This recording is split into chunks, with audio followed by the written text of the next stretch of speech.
Welcome to the Shameless Podcast, where I help Christian men kill shame, stand strong, and live on mission. I'm your host, Ken Freire, and I'm bringing you real stories, practical insights, and biblical truths that equip you to break free from your sin, shame, and live a life of purpose. Let's step out of the shadows together and into the light of Christ.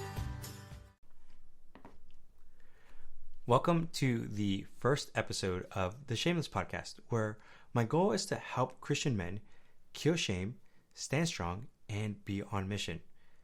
In this first episode and season, we are going to focus on the shame that comes from being addicted from pornography and struggling with lust.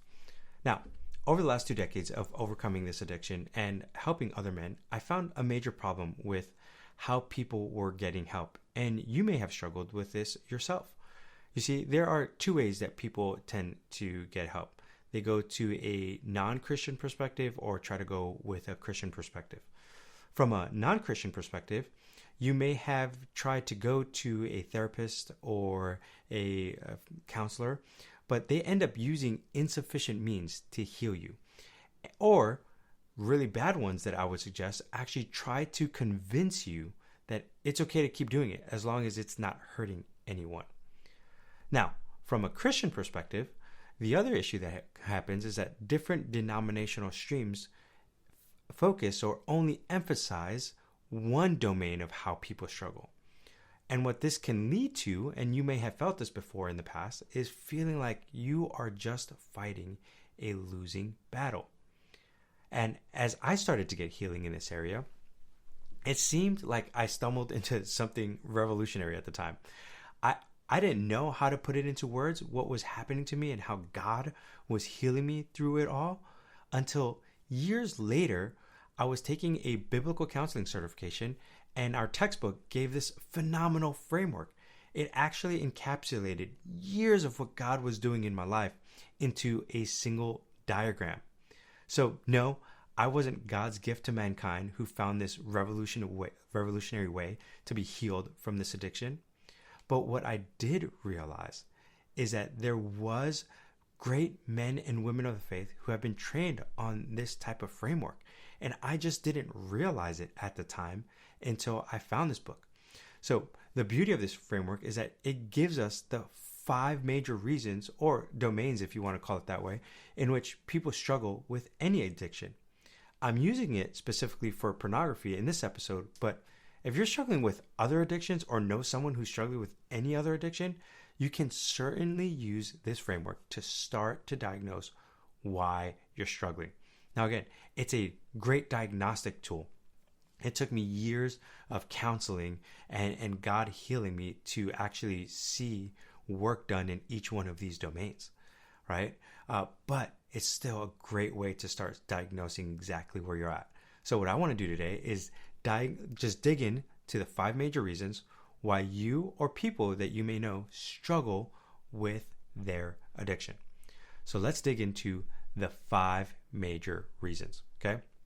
The first one, if you think about this as a bullseye, right, or diagram, the first one is the ruler of your heart, okay? This is a great way to ask is, who is the ruler of your heart?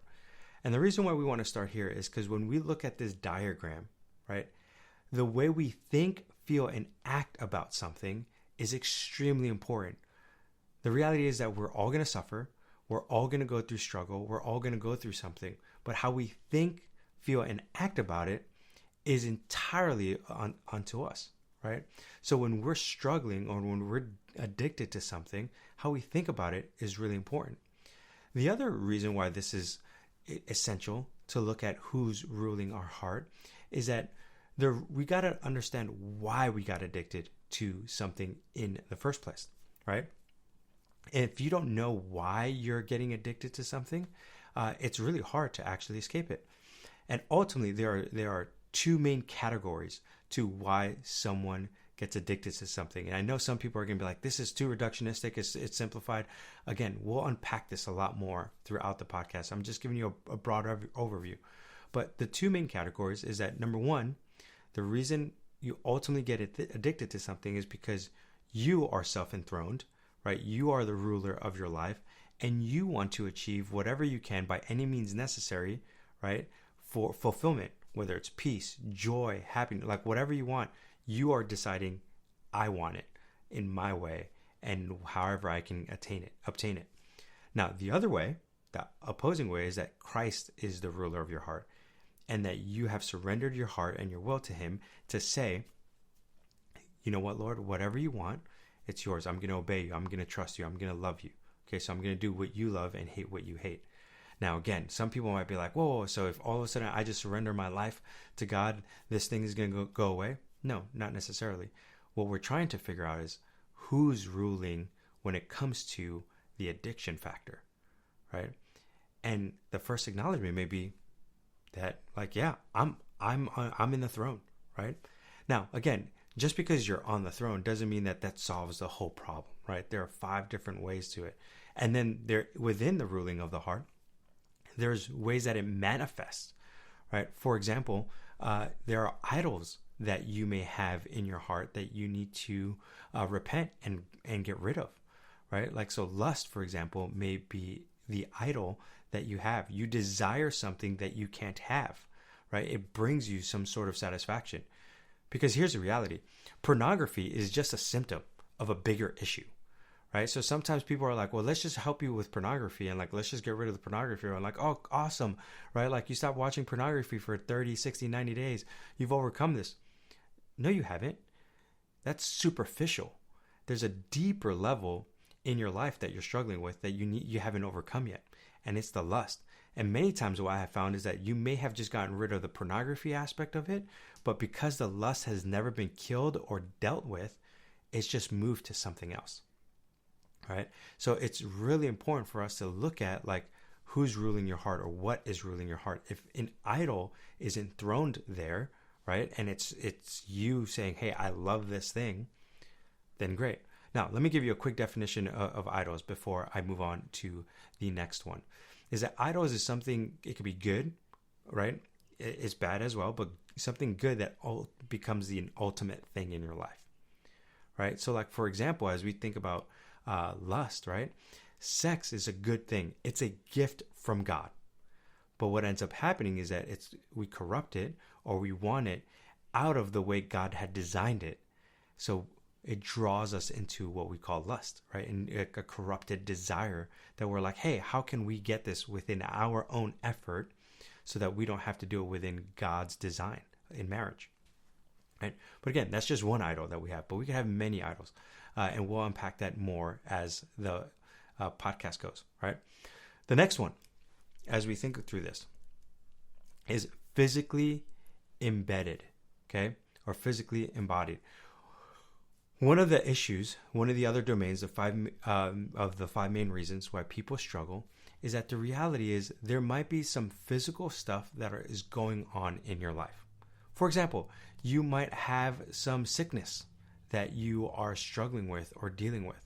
And if you are, it's easier for you to get tempted, right? There's a lot of temptation that can come from that because you're just struggling, you're fighting for it, right?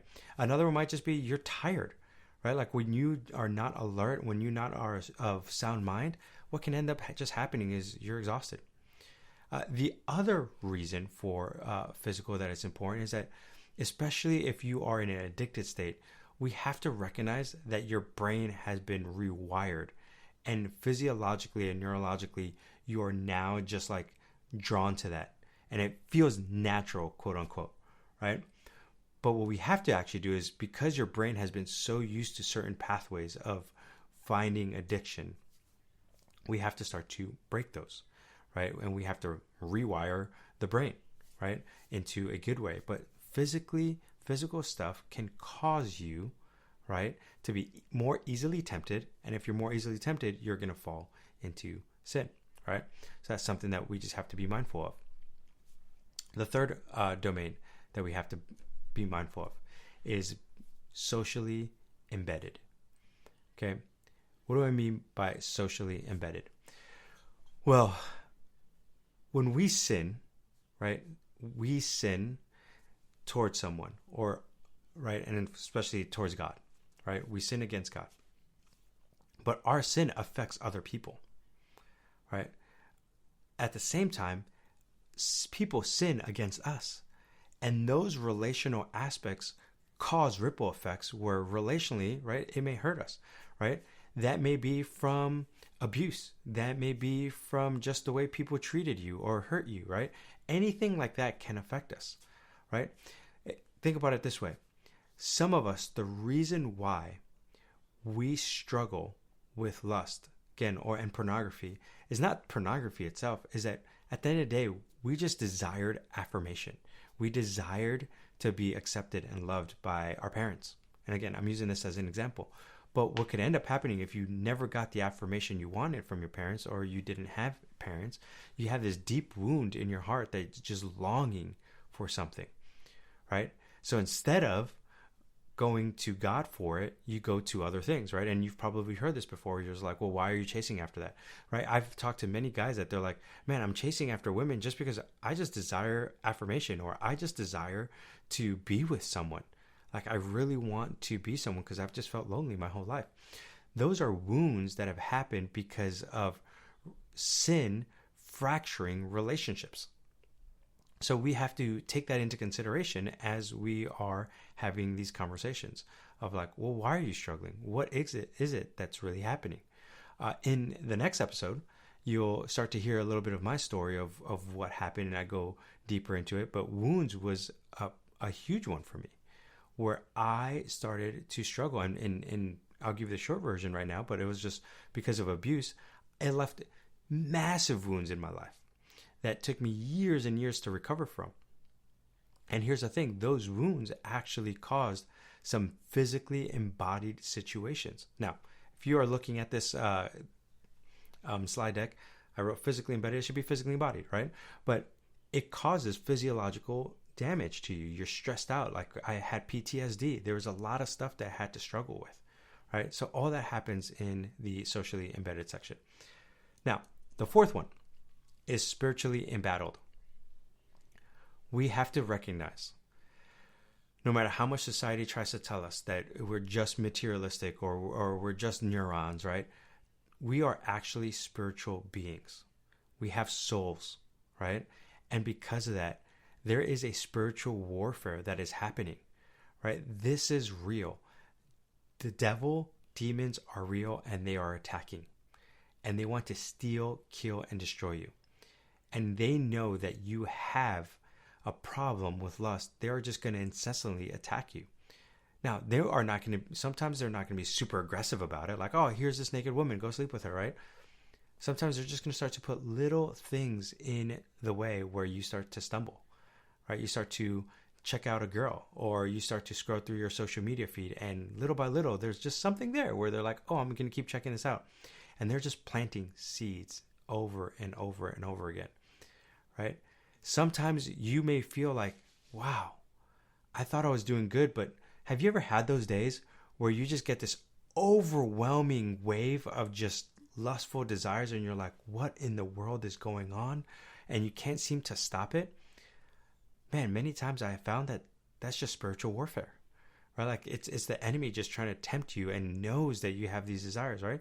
Sometimes it could be physical, right? It could be just like your testosterone that day is just jacked up for some reason, right?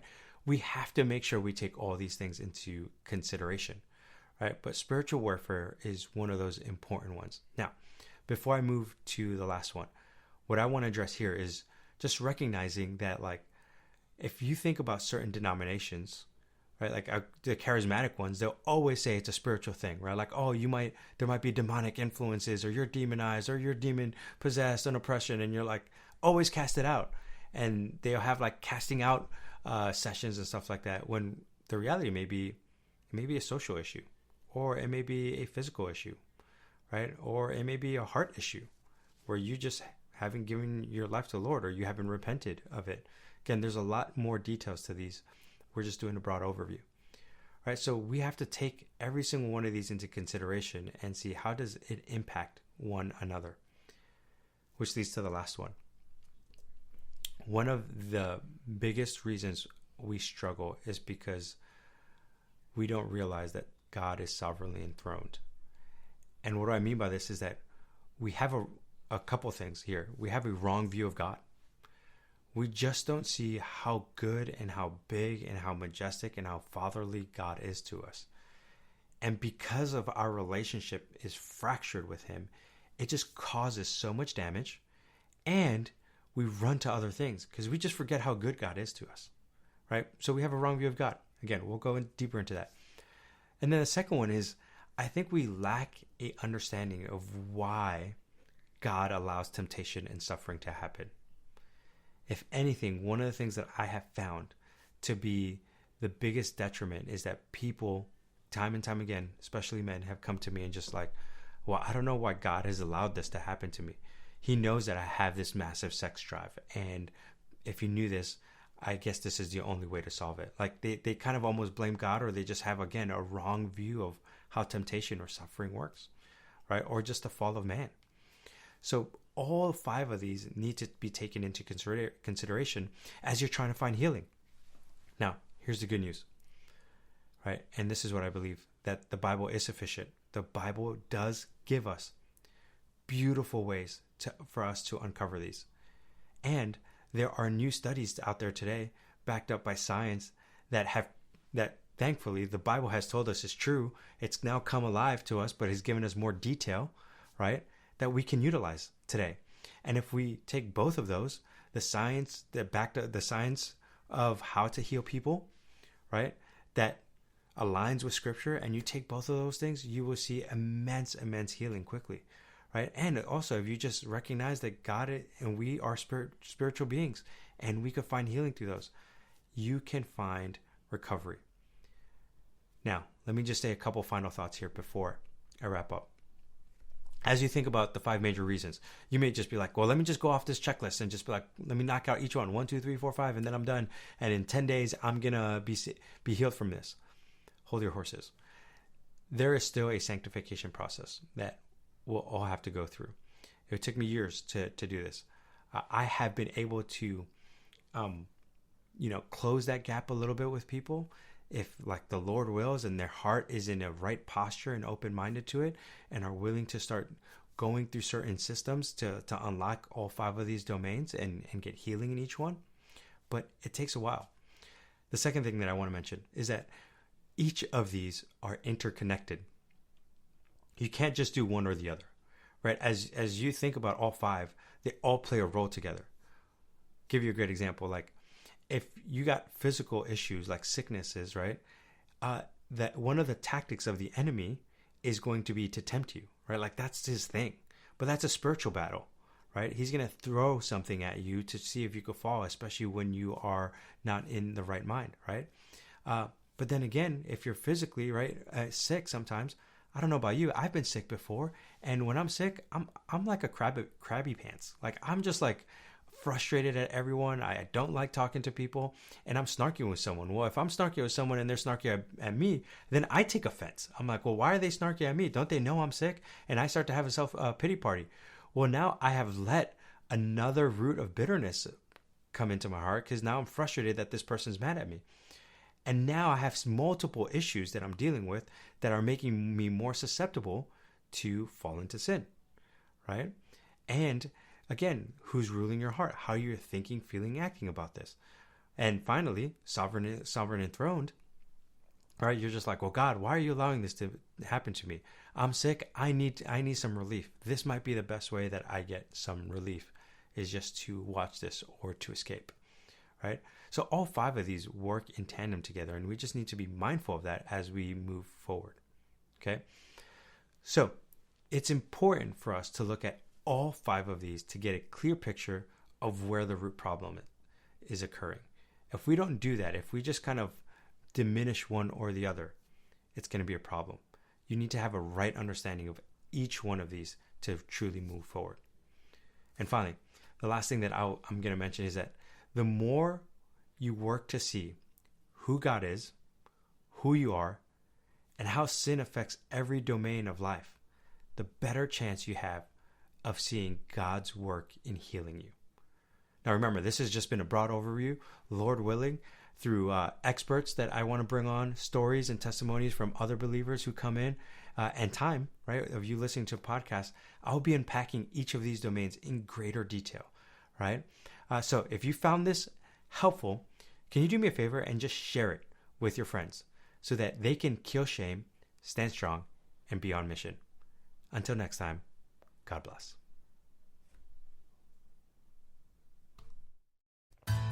Thanks for joining us today. If you found this episode helpful, make sure to subscribe and leave a review. Remember, killing shame isn't just about breaking free from the past. It's about walking boldly into the future God has for you.